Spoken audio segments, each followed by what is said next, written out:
What's up, ladies and gentlemen? Welcome to Pro and Bro Wrestling Podcast. We are your hosts. I'm Arnold Telegarda. And I'm Mr. No Days Off, Fred Rosser, repping the SummerSlam 2010. When the Nexus were defeated by Team WWE. So I had to break it out. Every episode, I try to wear something new. So I have not worn this since 2010, and I'll be taking this off pretty quickly after this episode's done, you know? That's one of the worst decisions ever, man. To not have NXT go over just so the fans can leave happy. Come on. That's when you have to legitimize and Nexus as a group, you know?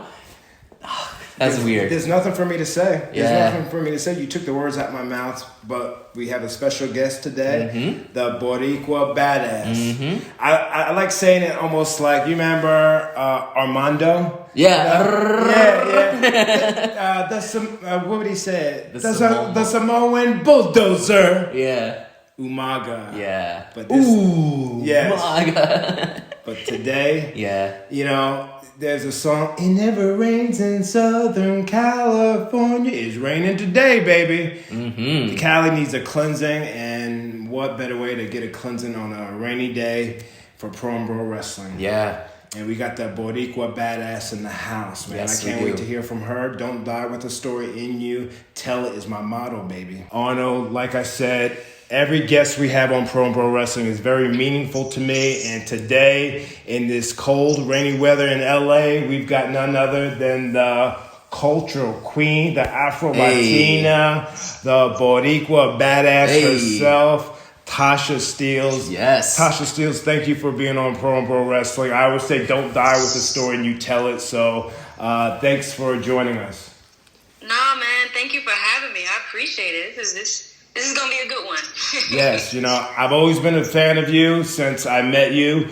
I didn't even know that you originally started with Kevin Knight at IWF. I had no idea that's where you originally started in 2015. Tell me about that journey training with the guy that trained me. That's where I started. Yeah, so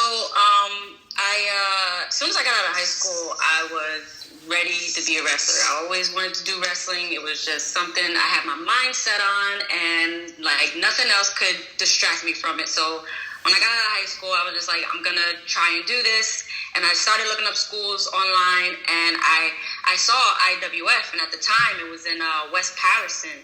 And when I went to try and go sign up, unfortunately it was closing down, and I was kind of like bummed out, like, oh man, like I don't know what else to do, you know. So I just kind of like, it was about, you know, a couple of years down the line, and I met Kevin Knight at a gym in Belleville, and he found out that I love wrestling. I wanted to be a wrestler, and he said, well, I'm reopening the school, and it's going to be right here in Nutley, and not too far from Belleville. And I was excited because I get to finally start my dreams all over again, and just continue with everything. Yeah. And I started there, and you know, I was there for about like a little less than a year. And you know, one day Sean Donovan, he came up to me and he said, I'm having a seminar for Rip Rogers, and this was an exciting thing to go, you know. So I didn't hesitate and say like, no, I don't want to do it. Like, I was just like, yes, I want to be a part of this, you know. So went there, and I met Damian Adams, and when I met him, he did like a small critique on me on something I did, and I instantly just got hooked to like his critique, and like my eyes just lit up because I was just like, oh man, you know. And you know, he was just telling me about his school. I thought his school wasn't in New Jersey for a minute, and when he told me that it was in Hackentown, I was just like, that's about like half an hour from me. And you know, I asked, hey, can I come to your school as well? And he said, yeah, sure. And I did kind of back and forth for a little bit with IWF and Damian Adams School. And I ended up just staying full time with Damian Adams. It was just like so much more that I was learning from him. Yeah. And I instantly became hooked, and I said, oh yeah, I know this man's going to take me in the right direction that I need to go. Tasha, I'm getting goosebumps because we've had Damian Adams, we've had Sean Donovan. Sean Donovan directed me when I first met him to IWF. And that's when I met Damian Adams. And I was with Kevin Knight for a little bit. And then eventually I wanted to branch off and learn the Japanese style, because with Kevin, I learned how to call it in the ring, but I wanted to learn how to plan stuff out. And then that's when I had to venture off to this one school in Lake Hiawatha, ECPW, and Damian Adams was there at the time. So eventually I had to kind of leave IWF and go start training with Damian Adams, because he has a great mind for the business. So I always tell people, he helped me get signed ultimately, because it was his style and his critiques that really helped me open up. So, I mean, our stories are very mirror-like, venturing off. Yes. So, yeah, that's awesome. Tasha, like, that's your legit first name. How'd you come up with Steelz as a last name?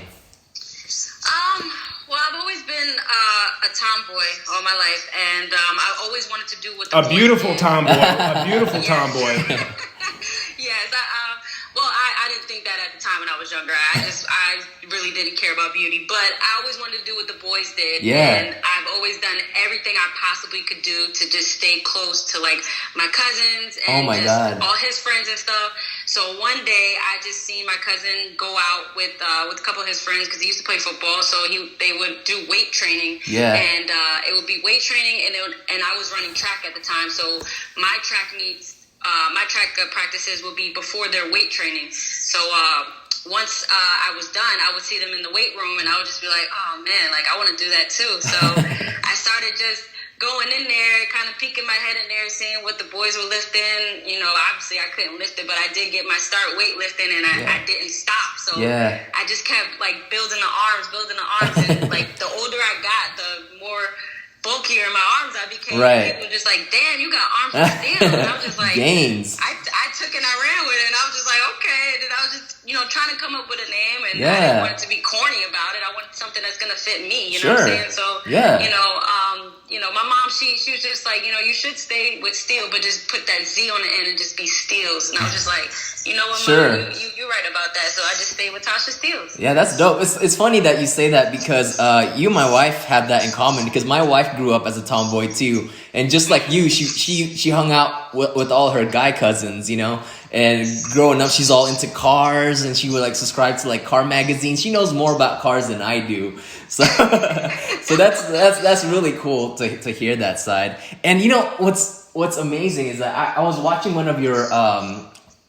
previous interviews, and you were talking about your the people that you watch when you got into the business, and I was really surprised that you mentioned Triple H as one of the person that caught your attention, because it's so like your perspective of wrestling is so dope to me, because it totally makes sense. You said that you like Triple H because he's the type of guy that doesn't do any fancy moves. He just throws hands and he just brawl. And you mentioned the fact that when you're in a real fight, you're not gonna do flips and stuff. You're gonna throw hands. So that's what you kind of gravitate to. So I think that's really dope. That's a really cool perspective. Yeah, absolutely. I've always admired Triple H. Actually, when growing up, I think it was just one of his matches. That was actually the first match that I actually saw. I think it was like he had a pig pen match.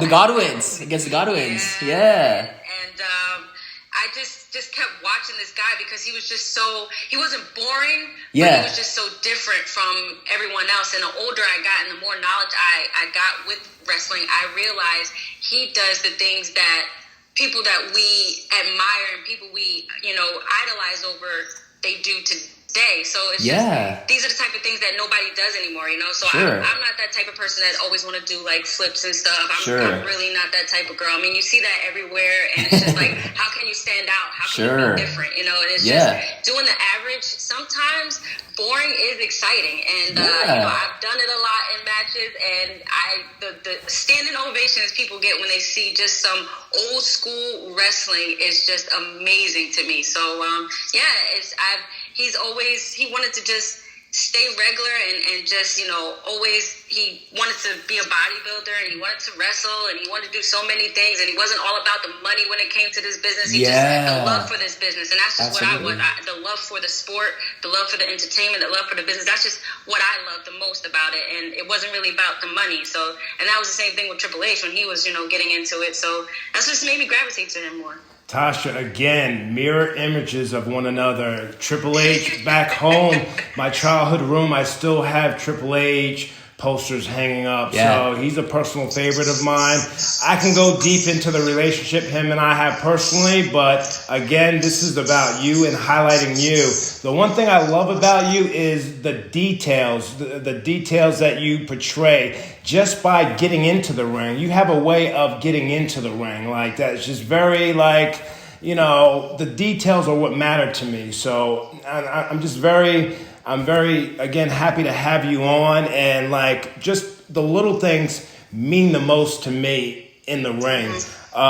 You had some experience with Chaotic Wrestling, another personal favorite organization of mine. How has been your experiences been with them since starting off, and how are they now? Well, it was pretty exciting because it was actually a hard fight getting into Chaotic. I know, people wanting to get in Chaotic was a high demand there. So it was just so many people wanted to get into Chaotic Wrestling, and I was kind of on that list, but I didn't know where I was on that list. And after about a year of just hey, please look at my stuff, and I promise I won't disappoint. I finally was able to get in, and any opportunity that I get, I definitely shine, and I shine the brightest. That's why I always say I'm the brightest star in the sky, because I try and just be the most different than anybody else, and I want your eyes to stay on me, and I want Drew to keep saying my name and to be like, listen, we gotta keep saying this Tasha Steelz girl, because I can't get enough of her, you know what I'm saying?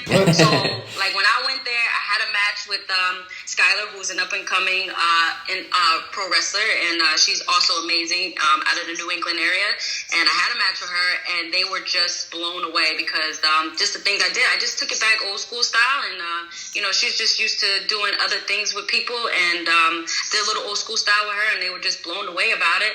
And I ended up being a regular there, so regular that I am the Chaotic Women's Champion. So how about that? Yeah, put some respect on it. Exactly. Damn it, man! You took the words out my mouth. You took the words right out my mouth. That's what I'm talking about.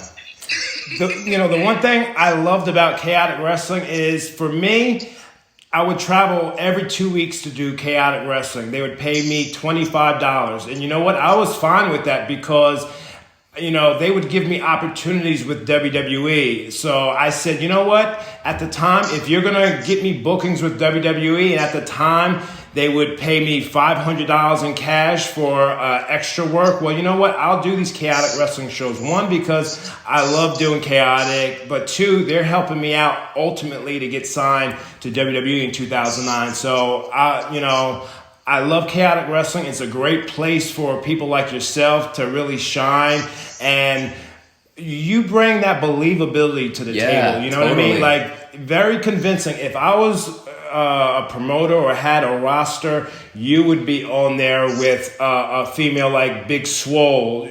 You familiar with Big Swole? Am I familiar with Big Swole? That's my big homie right there. We just tagged about a week or two ago. Oh, that's dope. What the? Yeah, that's the big homie right there. I love Swole. I'm having goosebumps. Sorry to cut you off, because if I had a promotion, I would have you guys as a team, or do your singles or teaming, because believability is what you guys bring to the table. I'd have a plethora of other superstars, but you two I'd have you terrorizing the women's division.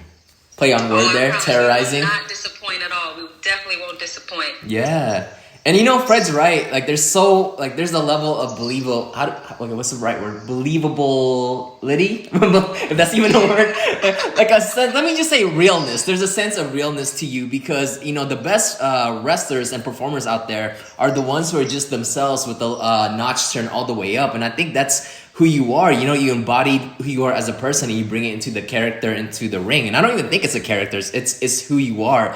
And I love how you bring your love of Tupac into the wrestling game, because I know that you're a huge fan of his, and I heard that you actually listen to his music sometimes to get you pumped up before you go out there into the ring. How has Tupac kind of inspired you in this business? Tupac, he kind of grew up from the bottom, and that's how I was growing up. Tupac, he came from the gutter, basically. What we say out here in the streets and stuff. And my mama, she was a single mom, just like his mom was a single mom. She's raising kids, just like his mom was raising kids, and just trying to make $1 out of 15 cents. I don't mean to quote, but trying to make that $1 out of 15 cents just to make sure your kids is all right. Every day they have food, they have clothing, they have a place to sleep. They have, they're warm at night when they can sleep. And it's just, I relate so much to the things that he said, because the things that he say is real and it's from the heart, and it's not nothing to sit here and beat around the bush about. And when I just started listening to his music, because my mom is a big fan of his as well, so when I just started listening to his music, I didn't understand at first because I was young, but when I got older, I just started understanding from where he talks about is where I'm from, and how he got out is how I got out, and it was just doing whatever you have to do to survive, and survival was the main thing growing up, in Newark and East Orange, and just going back and forth to those places where me and my mom, we would live back and forth in those areas, and it was just main thing was survival, and I wasn't really supposed to be here, and my mom wasn't supposed to be here, but we're here, and I was able to, as the older I got, I was able to work hard and get my mom out of the gutter and just be able to live peacefully and happily and just, blissfully, and we're truly blessed to do that, and I'm blessed to do that. So that's why I relate so much with Tupac, and that's why I love him so much. That's amazing. Tasha, that's one thing we don't have in common. I love Tupac, and there's a time and a place for the hippity hop, but for me, I'm an R&B head, so that's exactly what I listen to before my matches. I'm calm, cool, and collected, because listening to that relaxing music, it helps me not have happy feet. 17 plus years in the business, sometimes you can have little happy feet, but it helps me get my mind right, nice and mellow, relaxed, and then when I go out there is when I turn up. So that's one thing we don't have in common. I have to ask. I listen to that R&B on the drives to the shows. But I gotta get hyped though. I have to get that hype excitement. It brings my confidence out a lot more when I get a little hype. I get that. I have to ask, favorite Tupac song? My favorite Tupac song is Ambition as a Rider. Oh, okay. I like that. So that's that deep. First beat hit, I won't deny it. I'm a straight rider. That right there, man. Yeah. I'm just like, yes, I'm ready to kick some ass. I still do this. Yeah. Oddly enough, mine is baby, don't cry. You got to keep your head up, even when the road is hard. Never give up. Never give up, baby, don't cry. Yeah. Like that. Yeah. I remember like 4th grade, just like jamming to that all the time. That's such a good song. Wait, Well, y'all gonna ask me? Well, what's your favorite Tupac Tupac song? Dear Mama. Oh, okay. All right. There you go. I dedicate that to my mom every Mother's Day. I like that. Is there any other rappers that you're into besides Tupac? Well, definitely have to go with my Titi Cardi B. Oh, Cardi B. Yes. There you go. Not talk about rap. We can't Nah. Cardi B. Of course, I gotta go with Titi Cardi, because you Yeah. sometimes. Yeah. I gotta go with Titi Cardi, but there's a lot of rappers that I love to listen to. It's a long list, but if you had to sit here and lock me in a room and I had to listen to 2 artists for the rest of my life, it would definitely be Tupac and Cardi B. Hell yeah! Do you watch Rhythm and Flow on Netflix? I haven't got a chance to. Oh, she is so I'm funny. I'm gonna catch up on that real soon. It's a good show. Like, the judges, like Cardi B, T.I., Chance the Rapper, and them as a dynamic. They have great chemistry together. And Cardi, like, she's fully just herself in that show, and she's hilarious. I love Cardi too, because I feel like she's so real. Yes, she never changes. Yeah, That's all I love about her. Hollywood hasn't changed her. Nope, never will. Yeah. So I was wondering, with all the wrestlers that you've wrestled, who's your dream opponent to have wrestled with that you haven't yet? Oh man, I get this question every time, and every time I get this question, like the person always end up coming up on my list, and then I end up wrestling them. So that's cool. So when I speak into existence, I hope this happens. I think it's long overdue between Tasha Steelz and Tessa Blanchard. Oh, that's a good one. I really think it's long overdue, and Tessa and I, we've actually gotten in the ring, but it was like during like a battle royal, and it was like this small little thing that we did, and I was just like, oh man, if I get you one-on-one you're in trouble. Definitely Tessa's at the top of the list right now. That's dope. And Mercedes Martinez. Yeah, Sasha. Most definitely, they're like at the top 2 right now. Yeah. I heard that you had like a WWE tryout last year, right? Mm-hmm. How was that? 1 year ago. It was very, very, very challenging. But you know what? I was fully prepared because Damian Adams, he prepares you just for anything and everything. Any opportunity can come up at any time, and that's why one of the greatest things about training with Team Adams is that he always prepares you for anything that will come up. You never know. So, I was fully prepared, and but I still mentally was just nervous because I didn't know what I was walking into. So I had to call on my girls. I had to call on Deanna, and I had to call on Karen. And I said, hey, listen, I'm nervous as hell. What do I do? And they both was just like, calm down. You're going to be fine. Deanna was just like, hey, listen, everything that we do in training is everything that's going to go on this tryout. You got this. Stay confident, and you will just breeze right through it. You're going to sweat a lot, but you're going to breeze right through it. And when I got down there, the first thing they had was the promos, and I was just like, you know what, I'm just gonna speak from the heart. And most people will try and find their character, and it's just kind of hard when you're talking promo from a character standpoint, because it's just like you now have to like stay in it, and you got to figure out what to say. But me, I was just like, I love being a personality, and it's just this is me. Take me as I am, or not at all. So when I got down there, I spoke how I speak, and they were just very impressed from the promo, and I was just like, when I got the head nods from Coach Bloom and Coach Hayes, who's the coach in the gym at the PC, and Coach Hayes actually came up to me. He was just like, "Is all that real?" I was like, "Yeah." He was like, "Well, damn, girl, I'm scared of you." Wow. So, just like, well, at least I caught their attention with the promo. Because if you can't catch their attention with the promo, then you got a long road ahead of you. So I caught it with the look, I caught it with the promo, and then once I got in there and I just showed the athleticism, they were just like, "Yeah, we like you." That's so amazing. It was just great to finally get a tryout, and it was just one of the things that I can just say I've done, and wherever it takes from here, I'm fully thankful for the opportunity that I got from it. Absolutely. You don't have to mention any names, but did anyone choke during the tryout? That was just like, oh, that was really bad. Did anybody what? Did anyone you don't have to mention names, but did anyone choke during the tryout? Ooh, did anyone choke? Oh man, the first day someone got kicked out. Oh my god. Another day, like a couple people quit, and it was just like, this is the things that they test you on. They test you to see if you're gonna quit. They're gonna test you. They don't care what, they can have you run like 5 miles, and it wouldn't have nothing to do with what they do at the PC now, but it's just they want to see if you're going to quit or you're going to just keep going. And that's what I figured all that out when I was down there. I was just like, these are some of the things they probably don't even do, but I'm sure they're just testing to see how you're going to react to it. So, there was a lot of quitters, and people got kicked out, and people crying and all that stuff, and Yeah, it's cutthroat. Yep. What's been like the biggest struggle since you've started, like either inside of the ring or outside of the ring, that you've maybe had to deal with? Because everyone has their struggles. Oh yeah. At first, to me, it was confidence.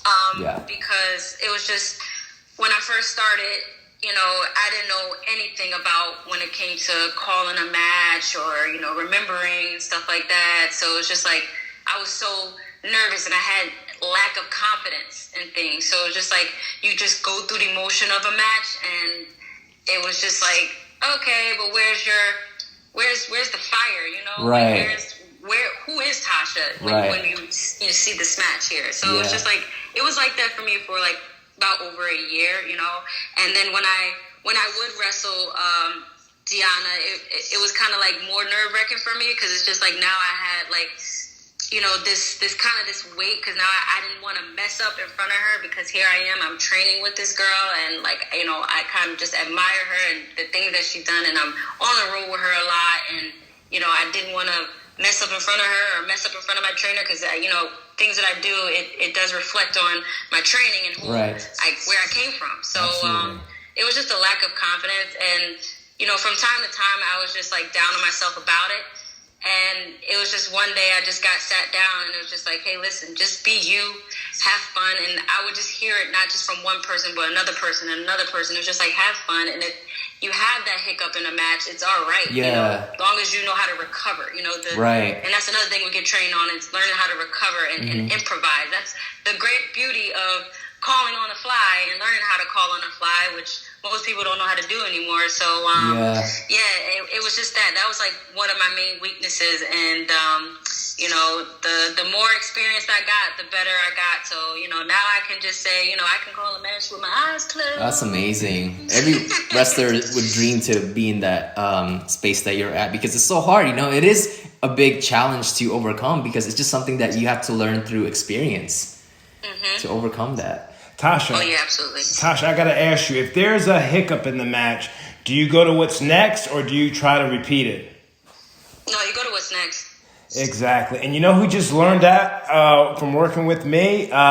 Jacob Fatu, the Samoan werewolf. The Samoan werewolf, I worked him a couple weeks ago, and literally we had no time. He was doing a double shot. So as my music was playing, he was getting there. I said, let's do X, Y, and Z in the beginning, and let's just freestyle the rest. So there were some one or two hiccups, but nothing noticeable to the people.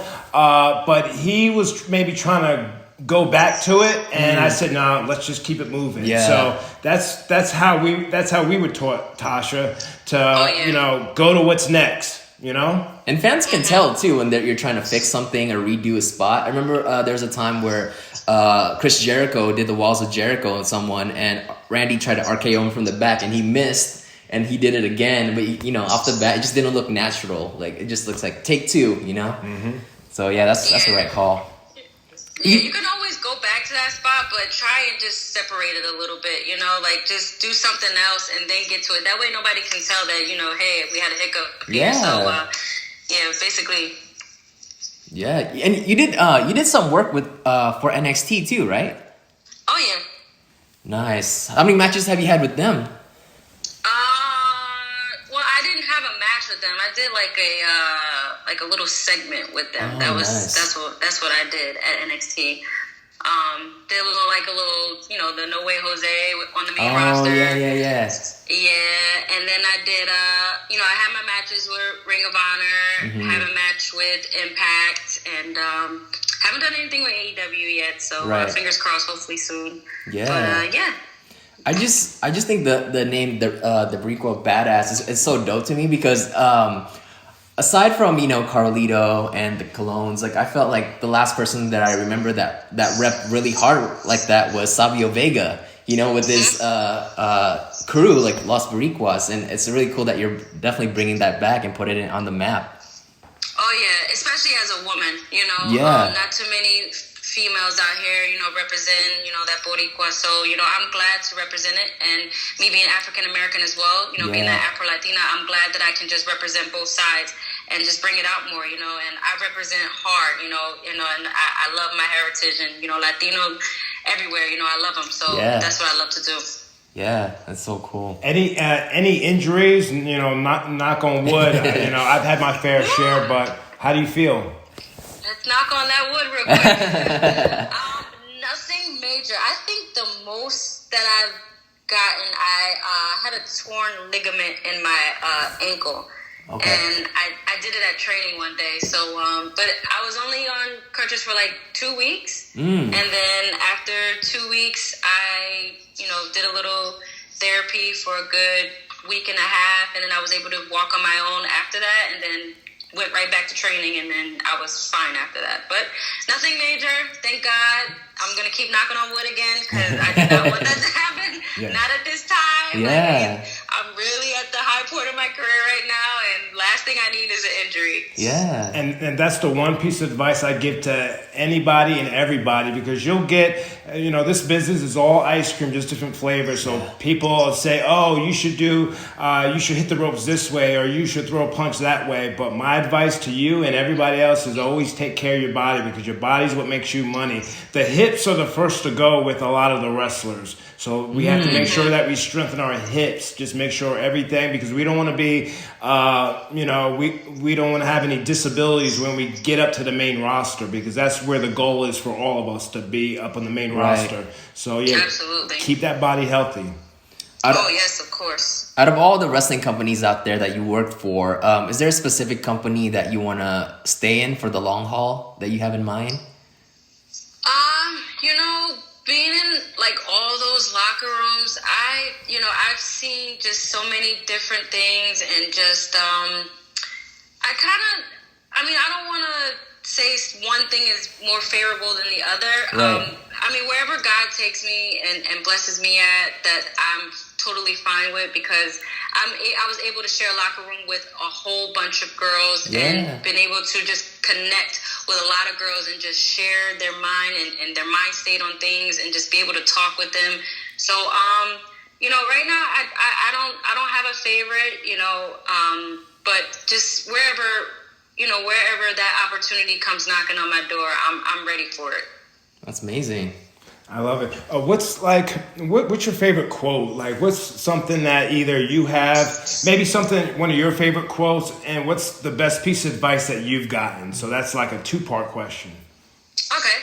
So my favorite quote is from a Hall of Famer, Trish Stratus, and that is, preparedness meets opportunity. She says it all the time, and I definitely understand what she means by that, you know. And the best advice I've gotten, and everyone probably can relate to this, and this is something that Rip will always say: get in, get out, don't get hurt. Wow. As simple as that. Get in, get Wow. out, don't get hurt. And guess what? I got in, did my thing, got out, I didn't get hurt. Damn. Yes. That's a good one. Short and sweet. I love it. Yeah. I love it. Like your social media, can you give us your social media and any upcoming things you have coming up? Absolutely. So my Instagram and my Twitter is @RealTSteelz. Of course, Facebook is Tasha Steelz. Upcoming, I do have House of Glory this Saturday, December 7th. Yes. This will be my return to House of Glory. I did House of Glory about a couple months ago, so this is my return. This is going to be a big show, big show, because this is also the return of Amazing Red. So wow, that's huge. Definitely looking forward to seeing him and connecting with him.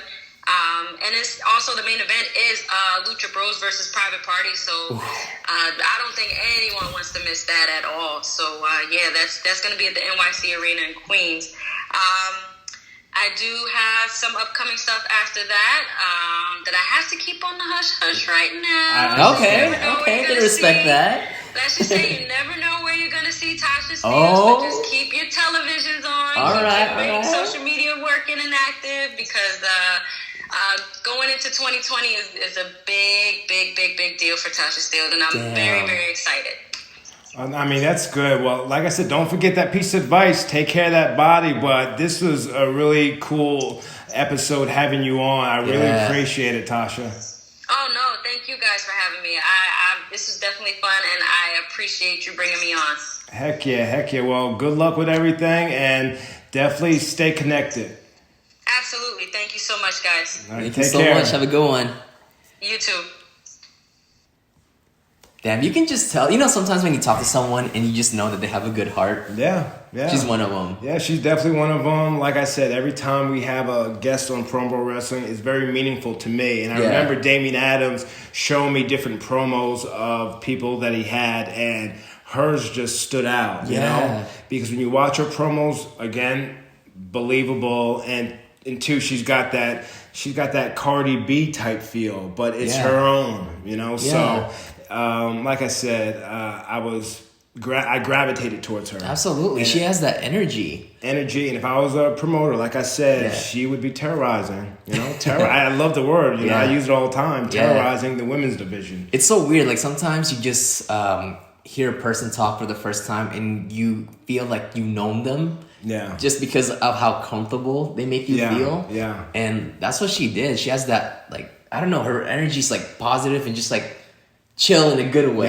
Yes. And our stories are very similar. You know, she started at IWF where I started with Kevin Knight. Yeah. We haven't had him on as a guest, but I think we will in the future because he's the guy that trained me. It was Kevin Knight and then Damian Adams. Yeah. You know, so eventually we'll have Kevin Knight, and under Kevin Knight, I wanted to venture off and learn how to call stuff and work with different people. And that's when I started working with Damian Adams eventually at a different school. So, and we're big fans of Triple H. So, but it's something we don't have in common, obviously. I like to listen to my R&B before I work out. She likes to listen to her hippity-hoppity, Tupac. There's a time and a place for that, but I'm an R&B head till the day I die. I respect that, man. I respect that. So that's that.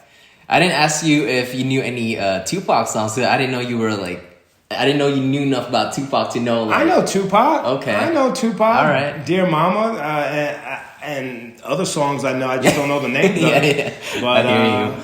Yeah. Okay. Tupac, Biggie, I love it all. And there's a time and a place for that. Okay. But I'm an R&B head, especially in the craziness of LA. I need that R&B music. That's true, man. Damn it. Yeah. A lot has happened last week. Oh, by the way, man, the last time I saw you was before your match against Ray Jazz. Before my match with Ray Jazz. Damn, let's talk about that. Let me tell you, man, I had the people in the palm of my hands. I wrestled Jake Atlas. Jake Atlas was one of my favorite matches that I actually, planned the story A through Z, and the people bit on everything, you know? I wasn't having producers tell me, oh, you need to do it like this or do it like this. I envisioned the match being a certain way, and it came out that way. Same thing with Ray Jazz. I knew going in, I was like, this motherfucker's probably going to have 40 or 50 of his people there, loud as shit. Yeah. 40, 50 people, family and friends alone, just on his side. Yeah. They're going to be loud as shit, cheering him on, and that's what I want. And that's exactly what they were doing. We had our match, and the people were there on everything we did, and he listened, and that's very big with me. Yeah. And a lot of old timers, just listen. He listened to me, and the finish happened. He got the feet on the ropes.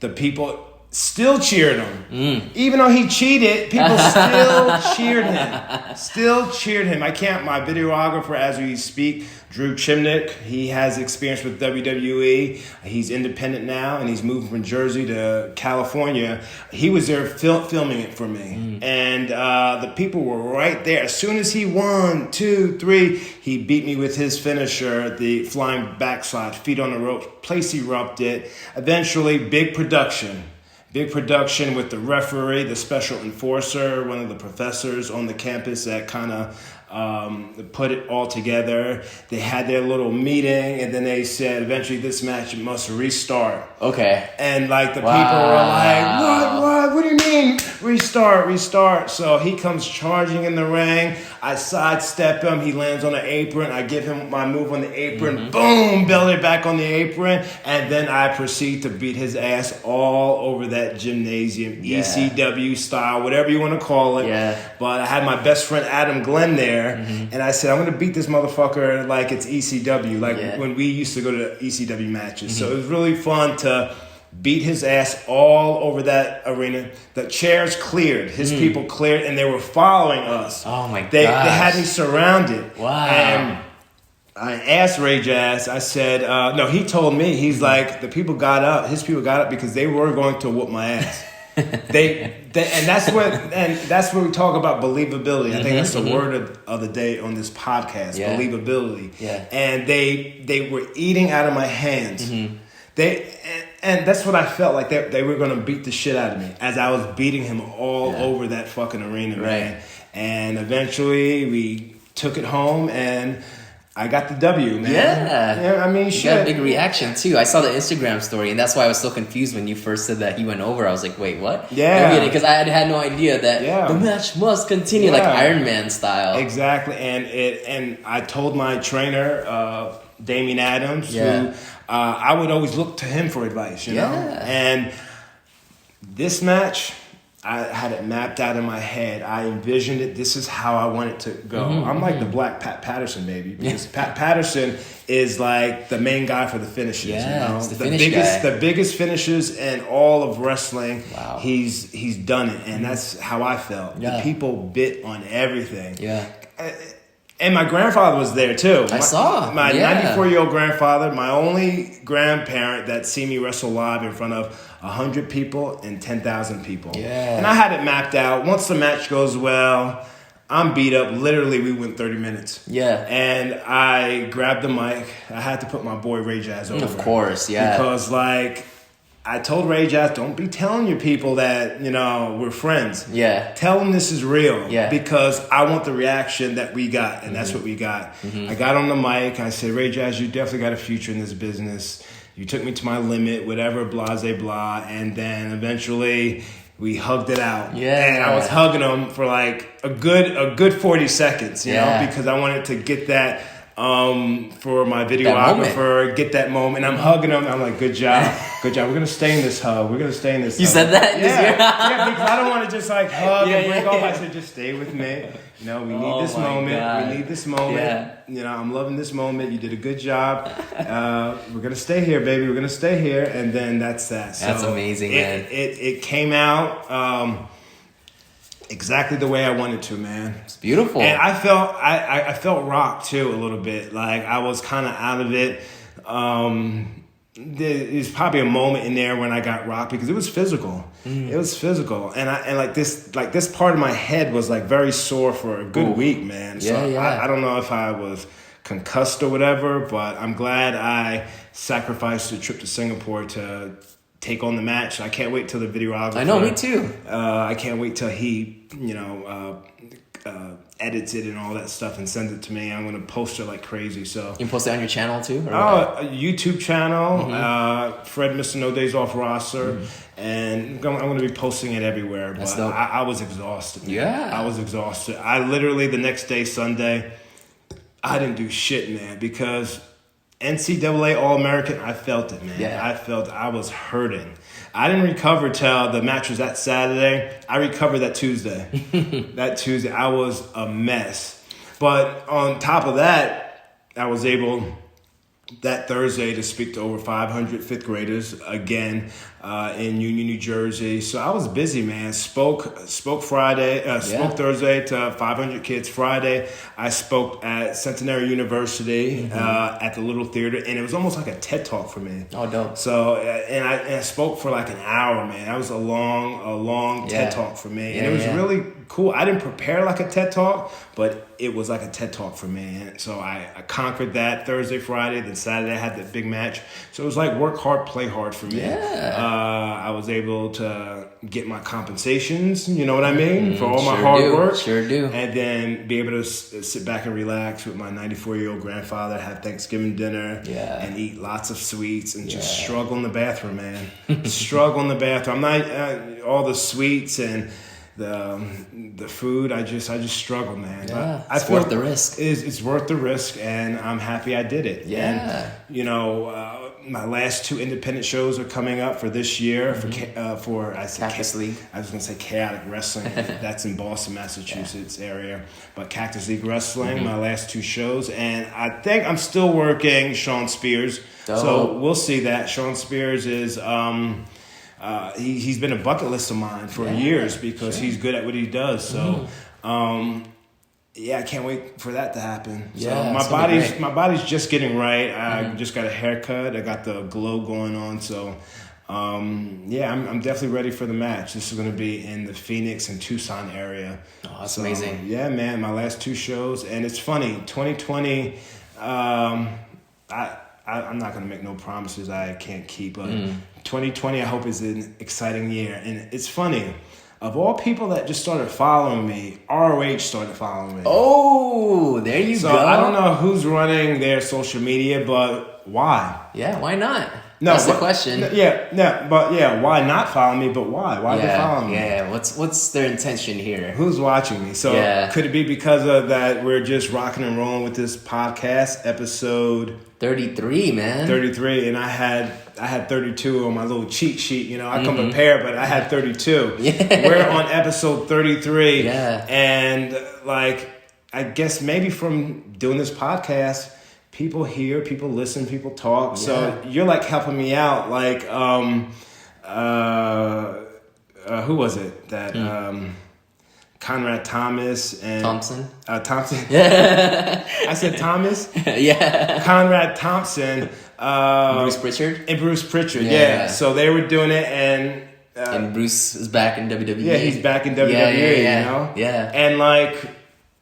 Again, you never know, man. Yeah, you seriously never know. You never know. But people are listening and people are watching Pro Wrestling, definitely. Well, listen, speaking of coming back to WWE, I texted you last night. Yes. But here's the thing. Morrison is back. John Morrison. Yeah, here's the thing, though. I've heard that there was, like, talks about it and all that. Yeah, me too. Speculations. Me too. But I love how I found out because I think I found out through the first source that ever like said it because I was on Instagram and I was on WWE on Fox and it was actually on their story.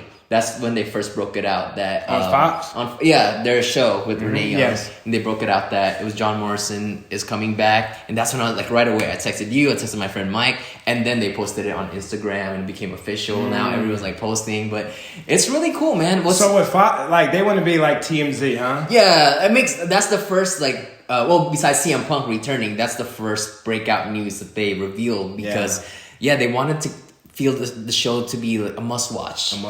It's where all the heavy hitters breaking news is gonna come from, and I think that's good for ratings. You know, and it's funny because now they're like dabbling into Dana Brooke and Batista. Yeah, like they wanna start breaking news. Maybe we should just start talking about the stuff that really goes down backstage. You know what I mean? Like the stuff I've really seen. Like, I don't know, man. I don't know, man. If I should start take the PG censor off Pro Wrestling and rated R, man, because I mean, what's going on with that? That's like personal. I mean, you know, at first I thought it was just like that, you know, story or like a work. Well, not a work, but like maybe fans or these media outlets picking up on it, but now WWE's picking up on it. Like, I mean, shit. Yeah, it's definitely interesting because I think for sure I think it's legit. I think they're really attracted to each other. But man, to me it's low key creepy. Just like low key creepy. What do you mean? I feel like that should be in the DMs. The fact that it's like public. Yeah. I mean, exactly. So I don't know what's going on. Yeah. I don't know what's going on, but WWE is talking about it. Yeah. Shit, we got to start talking about shit. Yeah, I know, man. But that show on Fox at WWE, I like it a lot. And I feel like, full disclosure, I don't watch it because I don't have cable. And I don't know what other way for me to watch it. But if I had cable, I would definitely watch it because they have good people on it, man. Like, I want to hear Renee Young's opinion, page, you know, and they like Samoa Joe pops up, and Samoa Joe is killing it behind the scenes. Well, not so much behind the scenes, but you know what I mean. As a commentator, as a host, a personality. I love him on the mic, man. Yeah. I love him too. He's very believable. Last time I seen him, he had the cast on his hand because he was recovering from surgery. But it was probably it was the night before that you came to Bakersfield with me. Yes, yeah. For SmackDown. Raw. For Raw? Yeah. Oh, so this was for Fox. Fox, that Friday, the premiere in LA. I brought one of my student wrestling friends backstage, and him and I, all three of us were talking. Samoa Joe, my friend Harsimran, and me, and Joe was just cool as shit, but always been believable on the mic. Yeah, always been believable. Big fan of him. Hopefully he's doing well, and he's enjoying his time off. That's for sure. Oh, good. He's enjoying his time off, but for him to be on the mic, that's great, man. I just hope maybe someday I just have to maybe keep speaking it into existence. existence. Maybe I can have one of those moments when, like, if they have a special guest, I can come through, like CM Punk. Yeah, the entrance. Like, let me be one of those guys to, like, you know, totally. to, like, come back and, you know, spread my love and all that stuff. Absolutely, man. And speaking of returns, your boy Sheamus. Yeah, Sheamus. Back on the promo, back on SmackDown. Back on SmackDown, and he got his old school look back, huh? I have mixed feelings about that. Like, I get what he's doing. You know, he wants to bring back... Doing? He wants to bring back the Sheamus that we first knew that was a threat to everyone. When he first came out, he had that look, and automatically... And that first look, I that's when I couldn't stand him. Yeah. That's when I couldn't stand him. Like, I did not want to be around him in 2009. But, you know, when he first came out, he demolished Goldust in ECW, just ran through him, and he became one of the fastest rising WWE champion when he got into the main roster. Yeah. And I think his first defeat was Triple H at WrestleMania. But at that time, he was... Not that he's not taken seriously now, but more than ever during that time, he was a threat. Yeah. And he was how Kevin Owens was when he came to the main roster. Mm-hmm. And he was so believable. He had a different look. So I think the reason why he wanted to go back to that look is because he wanted people to remind people of who he was, mm-hmm. the monster that he was before. And he's coming back that version, but 2.0 of that version. You know what I mean? And we know firsthand experience from working with Sheamus. Yeah. Sheamus is just like me. Sheamus mm-hmm. is very like, Sheamus, nervous guy, wants to make it right, you know, so him returning, he wants to make this right. Yeah. So I'm sure he's deep in thought as to what he wants to do. Mm-hmm. His vision is crystal clear. So I think a lot of people on social media, I think when he was being shown on SmackDown, correct? Mm-hmm. Yeah. Cesaro was teaming with... hold on. He was teaming... Oh, no, never mind. I don't recall. Well, yeah, Cesaro was teaming with someone. Yeah. And a lot of people were saying, oh, what? You know, Sheamus is on the show and Cesaro is teaming with someone mm-hmm. else. I think, who was it? Damn it, man. I know. He was... was it Baron Corbin? Nah. Because they took on New Day, right? Yeah. Took on New Day. I don't... Damn. It's not going to come to me. It's not going to come to me either until fucking afterwards. Shit. Man. But yeah, people were saying what? They're mad that they played it right after the Cesaro match? Or like they were saying, well, what's going on? Aren't they a team, you know? Yeah. So, I'm definitely looking forward to seeing what, you know, he's Shamo to me. Yeah. What he brings back to the table, and I hope he's healthy and all that stuff. I was kind of disappointed a little bit of his look. I wanted him to come back to something new because I was... You know, when we saw him, he was transitioning from the mohawk. He was like growing out his hair and everything. Yeah. So in my mind, I was like, man, I can't wait to the day that he returns. I wonder what he's going to look like, how he's going to reinvent himself, and what storyline they're going to put him in. So when I saw him on TV, I'm like, oh, really? Like back to just that? Okay. But again, I get his method, and I think he's going to be a threat, and I think he's going to be back in the main event picture for sure. Well, speaking of reinventing themselves, I'm excited to see what Daniel Bryan's going to look like. Oh my God, yeah. No, not yet. Because I've seen comparison when he had everything, and then from his old ROH days, he was just like bald, and all that clean shaven. So I'm excited. He looks like a college student when he's like clean shaven, and shaved head. Exactly. Yeah. So I'm very excited to see, you know, what they do with that. I hope he's back to ROH days. The question is, was that hair from his beard or his head?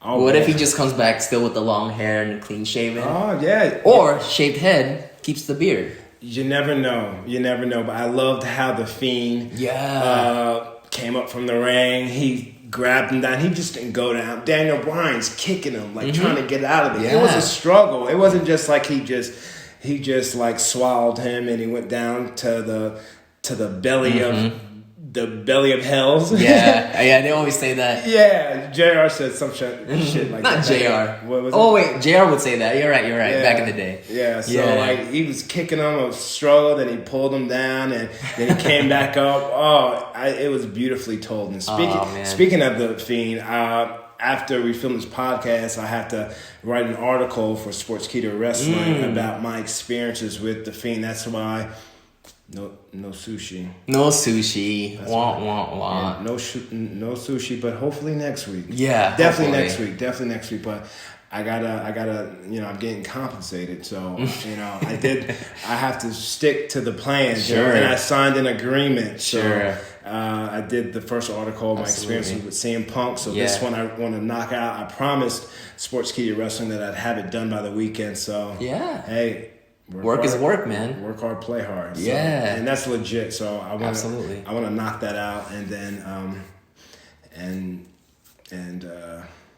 enjoy myself. Yeah. What do you think of the Fiend's new championship? Did you see that? The blue? No. Oh, you didn't see it, huh? So Bray Wyatt, Firefly Funhouse, he popped up and he had the Universal Championship that's blue. He's like, oh, I love my toy. And, I want to play with Daniel Bryan again. You guys want to see me play with Daniel Bryan again? Mm-hmm. And then he's like, but since I have my toy, the Fiend should have his own toy. And then the Fiend pops up and the Fiend has his own version of the Universal Championship. Mm. And literally, it's just like, okay, the centerpiece is his face. Ooh.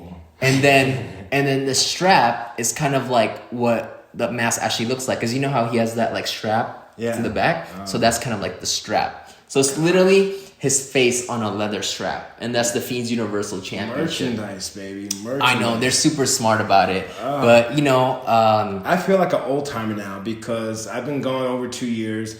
And like the stuff that's like happening, like so much has happened since my release. So I'm like, wow. I mean, merchandise is at its best right now because we live in a period of time where fans are not afraid to wear wrestling shirts out and about. Mm-hmm. It's cool now, Like I mean, the NWO and DX days were cool, but honestly, the only fans I see wearing are like the Bullet Club. Not anymore, though, man. Like I see people like rocking Undisputed Era shirts. Oh, really? Yeah, like Velveteen Dream shirts. Yeah? Yeah. So they're proud to be fans now, which is really cool. And WWE, they're doing this huge thing with customizing championships, becoming a series. Bret Hart has his own WWF championship, and it's all like the pink and black. Hulk Hogan released one on their website, and it's the yellow with the red splattered paint, the tie-dye. Are these expensive belts? These are legit replicas, so they're, I think, 1,600 or so. Really? Yeah. They're not like 500, 400? No, these are not like Velcro. They're like that. They're like legit replicas. Heavy. No, I'm talking like this one. Yeah, it's like this. How much was this? That wasn't 1,600. I think that's 12. Really? Yeah. Bought at Staples Center. Oh man, really? Staples Center? Yeah, I got it like when I watched Raw. Also, there's belts online like $5.99, $5.99, $3.99. Yeah. There's like different ones like deluxe. I guess maybe the deluxe might be a little more. But fuck, man, because people ask me about the Block the Hate Legacy Championship. Yeah. I said I don't know of a distributor that can make. I wouldn't start off making the real ones. Yeah. I would have plastic ones made. Yeah. But that's a good idea, man. Yeah, the replica belts is in right now, and Shawn Michaels has his red and black zebra stripes with the hearts and all that. So they're thinking merch big time. But again, I guess for me, as a little bit of an old school fan, I'm not the biggest fan of wrestlers having a customized championship. Even when Stone Cold had like the rattlesnake belt, like I was kind of like, yeah, but can you just wear the official one? Well, that one was cool. I just didn't like the spinner belt. Yeah, the spinner was the worst of the worst of the worst. Yeah. Like, I hated that. It looked like a toy, man. Yeah. But I just wanted to look prestige, Like, whoever has it, it's an honor to hold that, though. Yeah. Don't need to... I didn't like it when Edge had his rated R spinner star, So, but I guess it's cool, like, to some people, and it's new, and again, like, merch. It's all good. And what, did they change the IC championship? Oh, my God. I love it. I love it, too. You know what? Low key, it looks like the AEW World Championship. Okay, think about it. The middle piece is kind of like the ring, right? It's a little bit of ring, and I think AEW has that in the centerpiece of the AEW. And they kind of made it look like a boxing championship where it's not just one thing and then each plate. It's center, and then the center kind of breaks off into two little things, and that's AEW's championship. They had that. It's a little small centerpiece and then like two like half centerpiece. So I don't know. It looks a little too familiar to me.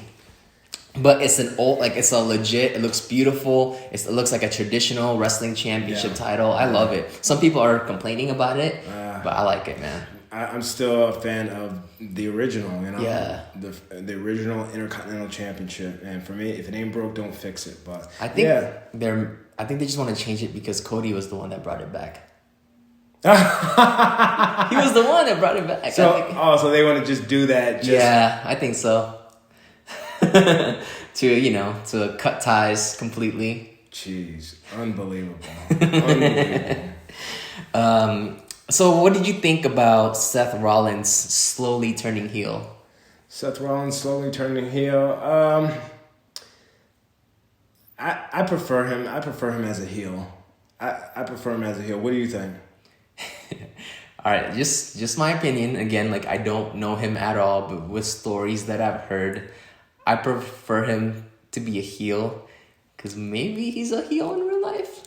Maybe he's maybe it's hard for him to be pushed as a babyface for a long time because when he was a babyface and was on top of his game, through the choice of his own, showing a little bit of the worst of his personality, he became a heel on Twitter. Yes. I feel like, he was a little bit at fault for the downfall of his babyface. Because, with Kofi Kingston, things got, people were rooting for him and he got the championship. And yes, it got a little stale a little bit, but they kept him babyface and it still worked, I feel like if they bring in new storylines and new obstacles, new levels to it, it'll still work. But Seth Rollins, man, he was at the place that he's at, but then he just decided to be himself on Twitter and then, tweeting heelish stuff about, how much money he makes to Will Ospreay. And, even though he apologized, it's kind of well, maybe that's who you really are, man. Maybe you're not, maybe you're not the best person, I'm sure you're a great guy, great qualities, but maybe, you rub people the wrong way. Maybe we need to show that on national television because you might be more comfortable playing that role than forcing to be someone you're not. It's easy to be a heel. It's tougher to be a babyface. To get the people to like you, it's very tough. Yeah. But get the people to hate you. It's you don't have to respond. You can respond however you want on social media. Yeah. You can not sign people's autographs when you're in a hurry. Yeah. Jesus. I always sign people. Heel, face, don't matter. I always sign. Yeah. But there could be some truth to that. I know when I hurt my ACL, MCL, and then Seth hurt his, and I had just got brought back up to the main roster. Mm-hmm. We were talking nonstop because he wanted to know the process of what it was going to take to get healed. So he was cool to me then. Sure. I don't know. Again, I don't know him, but sometimes I can just feel energy, and I'm not saying that I'm right. But again, this is just how I'm feeling. I don't get good vibes from him. When he's not in WWE television. I think you're right. I think you might be right. Yeah. I remember Pedram, the owner of Headquarters Clothing. Wait, was it Pedram? Yeah. Was it Pedram? Yeah. Maybe it was Pedram of Headquarters Clothing. Probably a few months before my release, I was on the road and we had shows in the California area, and I brought Pedram to, I guess, wherever we were working out at up in North California, and it was some CrossFit gym, and we were just working out. Pedram was working out, and Seth, I don't think Seth was nice to him or something, or didn't say anything to him or... But I said, hey, man, I told Pedram, you got to go up to him and say hi, man. I mean, that's kind of wrestling 101. Yeah. You see someone, you say hi, whether you like them or not, you shake their hand and keep it moving. Mm-hmm. I remember JBL when I stooged his ass off to Vince McMahon, and I'm happy to say this, I would always see him backstage. I'd be, hey, how you doing, John? He would never say a word to me. So I'll call your ass out on that. I don't understand people like that, man, because this goes outside of wrestling, and I'm gonna do my best to try to make this not sound like a knock to anyone, but damn, people are in an entertainment business and you have fans and all that. I just don't understand why you're annoyed by them. Like, I get to the point where, like, yeah, your stressful schedule, you were 4 o'clock in the airport in the morning and, like, someone's all up in your face. I get that. But, you know, at the same time, I know people who deal with the exact same thing. Like, A-list celebrities, like Bruno Mars, or, like, actors, you know, who are just pleasant with TMZ, with fans. And these are, like, huge, humongous, like Jennifer Lopez. I hear, like, you know, like, great stories. And they're super nice, even on their bad days, that make an effort not to be an ass. And then we have, like, someone who's like JBL or someone like that, that just feels like they, you know, they're entitled to something, and, like, you're not worthy of, like, you know, so I don't know, man. You know, I just don't JBL get does it. a lot of stuff for the community when it comes to fuck. Like charity or something? Yeah. JBL does a lot of community and charity work. Yeah. But as a person, we're on episode 33, and if I haven't said it, I'll say it again. If I could get into a brawl or a fight with anyone in the locker room with my hands tied behind my back, blindfolded, it would be JBL, and I would be all over him like a pit bull off the leash. I'm telling you that right man. now. I believe it, and you're He not would the be- only one. Yeah, and I'm not the only one. I'm telling you. Yeah. Just tie my hands up and blindfold me, and Yeah. I'll be all over his ass. Yeah. I was listening to Bruce Pritchard's podcast a long time ago with Conrad Thompson, and Conrad's kind of like asking him, like, you know, listen, I know JBL's your friend, but I mean, with the stories that you hear, come on, like, you're right. He was kind of like that, Yeah. And some of the stories that Conrad brought up, Bruce's answer was like, I wasn't there. I wasn't there. Which is fair enough, And, you know, like, I respect Bruce for being loyal to your friend. Sometimes, you know, a friend's a friend, even though if they're douchebags in real life, that's ride or die, man. You gotta stay loyal. But anyways. I wasn't there. That's good. Yeah. What else am I gonna talk about? Oh yeah, okay, so back to Daniel Bryan, Bray Wyatt. I just want to touch on one thing real quick. I watched the Survivor Series match, and Daniel Bryan, he's so good that he's the only person that got cheered during the match against The Fiend. People were cheering him. This is the first time The Fiend was actually a heel. Like, they were rooting for him the whole time, man. Yeah. And he even, like, did the yes chant, like, it's coming back, and the fans were all about it. They're, yes. Oh, well, It definitely. was so good. Definitely when it comes back, I mean, the people are gonna let loose with that yes chant. That yes chant's definitely gonna be back. But speaking of Survivor Series, the MVP of Survivor Series in general, and I mentioned it with Sportskeeda Wrestling, was definitely Keith Lee. I knew you were gonna say that. Yeah. Keith Lee, man, he really stole the show, and wow, for someone that moves the way he moves, you better keep it up, because I know a lot of old timers are saying, he's too big to be moving the way. He's too big to be moving the way he moves. Well, if he can move like that, showcase it. Yeah, man. Seriously. And he really was the breakout star for him to be one of the last survivors, you know? At He had the Survivor time Series mark, and War Games, he was the MVP. Survivor Series, for him to get after it with Roman Reigns, my dude, it was great. I enjoyed it. Yeah, and these NXT guys, man, they just had a hard night the night before with War Games, and they're showing up at Survivor Series, still stealing the show. Showing up and showing out. I love it. It's amazing. It is so great. Everyone shined. It's only a matter of time before the Nexus comes back. You guys are the OGs, man. You guys are the OGs.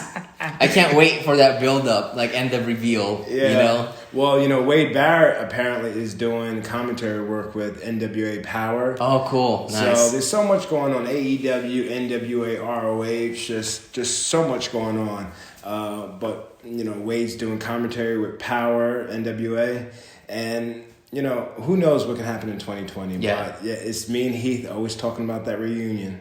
I just want the build-up to be like this, right? This is how this just came to me. Like, if you guys are ever to come back, it would be Heath Slater getting attacked and jump, and he's like out in the ring. And who's and what if Curtis Axel comes out, and then he just looks at Heath and he throws the armband to him, and then that's how, like, it starts, you know? Like, tease it a little bit before the final reveal. I think that would be cool. Yeah, that'll work real well. Yeah. Hello? Yes.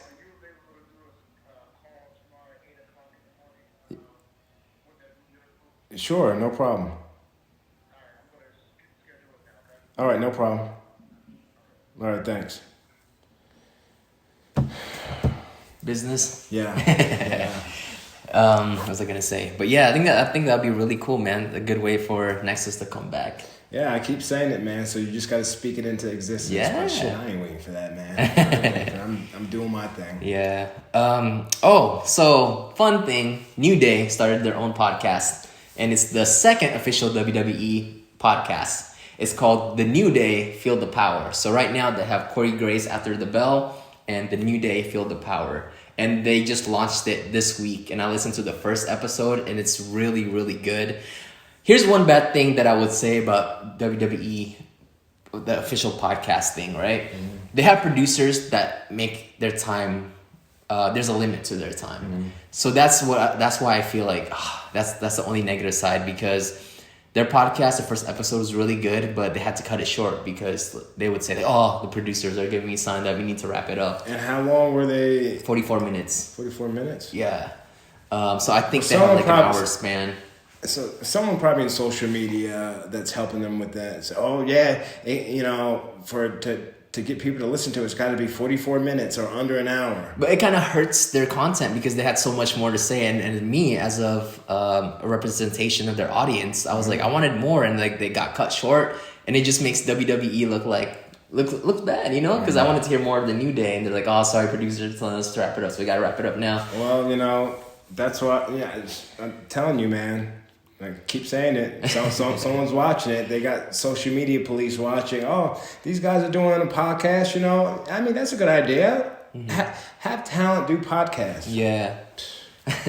And it's really funny because to promote their podcast, The New Day was a guest star at Corey Graves After the Bell, right? Mm-hmm. And this has to be the funniest thing that Kofi Kingston has ever said. Because Corey Graves, they were talking about the New Day individually, and they're saying like, Kofi, let's talk about your championship run and the way it ended. Like how do you feel about people being mad about the way the championship reign was ended? And Kofi was like, oh, okay, like I decided that, like that was my part. Like I wanted Brock to give me the F5, and I'm like on my back, Brock, hurry, cover me, come on, cover me. Was that my call? And like I was laughing listening to that because he's right. Yeah, he's right. Yeah, and Kofi was like saying, at the end of the day, it's I'm here for the company, and so I'm just doing what they tell me to do. Like my character is supposed to be okay with it and just moving on, but obviously as a person, that stings. What? I'm gonna start saying that too. Oh man, I'm sorry the Bob Backlund thing didn't work. Oh, so it's my fault. Yeah. So it's my fault that they told me not to, or that Hunter told me not to use the crossface chicken wing, and he told me to use the Cobra clutch. So it's my fault. So I'm the one that put on the Cobra clutch and said, all right, this is gonna work. It's my fault. It's my fault. Don't worry, I'll wait. It's my fault. Yeah. I'm gonna start using that now. I just love that. Like I love how Kofi reenacted it because I hear him like talking and he's like, oh, and Brock gives me the F5. I'm like on the floor. I'm like, Brock, hurry. Yeah. Please. He's totally right, man. He is totally right. And Big E was saying like, Kofi is one of the most like level-headed person because I was actually more irate than he was when I found out about it. Like after what the championship reign meant, that's how it ended. And so, like, he's saying, like, big ups to Kofi for staying professional and moving on. Out of everyone from New Day, he's the most probably calm, cool, and collected. Yeah. I've known Kofi, he got signed out of his tryout with me, So I've known him for a long time in chaotic wrestling. So, he kept it calm, cool, and collected, right? Yeah, he did. I guess, let me see, what else do I want to touch on? The last thing that I want to talk about is the war is official now because WWE is taking AEW to court. And because Cody wants a SummerSlam pay-per-view called Bash at the Beach.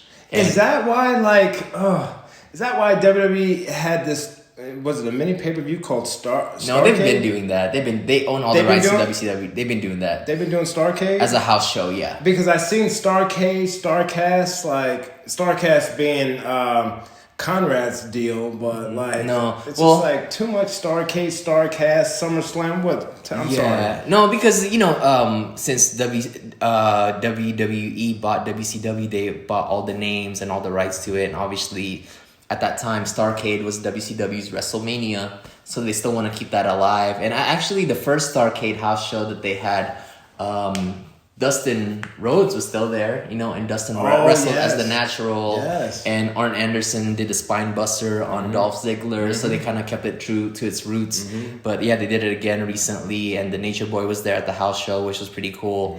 But yeah, I mean, like it's petty because they're not even using the pay-per-view Bash at the Beach. They're not even using that, and they just don't want AEW to have it. So what does AEW want to use? Bash at the Beach. They want to use Bash at So what does AEW want to use? Bash at the Beach. Yeah, they want to use that as one of their summer pay-per-views. I think they're gearing to only 4 big pay-per-views a year. Full Gear, All Out, Double or Nothing, and possibly Bash at the Beach. And yeah, and Cody tweeted something like, "Oh, I guess I gotta get my suit ready for court," Who is the mastermind behind like, all right, we gotta take these guys to court. This is ridiculous. They can't be stealing our stuff. Who is this? Yeah, I think it's obviously. Who is this? I think it's the big man. It's not the big man. It's someone under him saying, "Oh, Paul, these guys are doing this. What do you think we should do?" Just take them to court. Okay, Paul. Yeah. Yeah, exactly. What would JR say? Do your lips get chapped from all that corporate butt kissing you're doing? Jesus, the corporate ministry. Oh man. Fuck.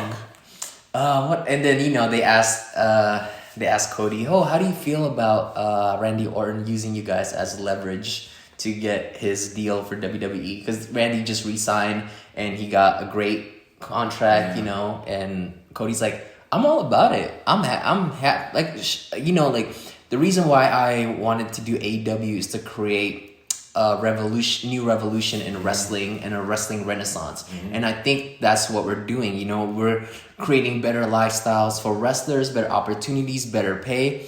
And if Randy wants to post a stupid picture on Instagram and tag people that he doesn't even know, and that gets him a raise, good for Randy.